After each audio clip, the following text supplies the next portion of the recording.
tayo sa ating bagong gawang 2-bedroom, 1 kitchen, and may dining area sila, guys.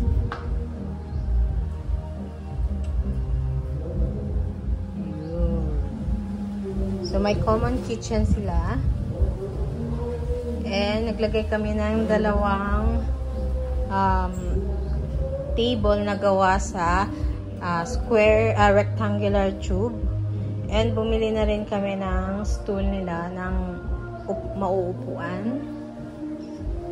So, tiles yung sa floor area, guys, na binili natin sa City Hardware at nagkakahalaga siya ng 135 pesos.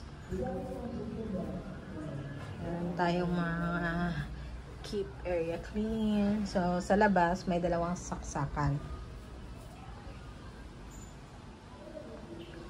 So, meron tayong nilagay na mga konting palamuti na magpapaganda sa room. Yung mafe-feel talaga nila na parang bahay yung boarding house nila. Recipe for Happiness and 7 Rules of Life. So, meron din tayong naglagay tayo ng house rules about cleanliness, toilet and bathroom, water, electricity, and issues and concerns, and about some monthly rental payments. Yan. Yung mga hindi pwedeng gawin nila dito sa boarding house. Eto na, guys, pasok tayo. Binuksan yung ceiling fan.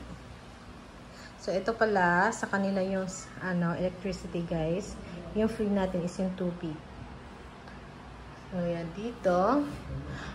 Turn off aircon and lights before leaving. So, wala tayong aircon. Ceiling fan lang. I-disregard ang aircon. Ayan. Notice, remove plug when not in use.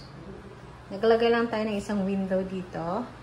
And dyan, sa labas. So, 4 na tao ang pwedeng matulog dito, guys. And naglagay tayo ng 4 na hanging cabinet. Para may lagay. Ay! God! Pasok tayo sa pangalawang room. May window sila sa gilid. 4 din ang pwedeng pumasok dito. Ayan. May 4 din silang hanging cabinet. So, yan lang, guys. Ganito lang kalit yung room natin. Nasa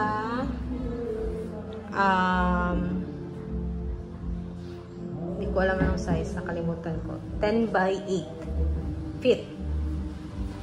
Guys.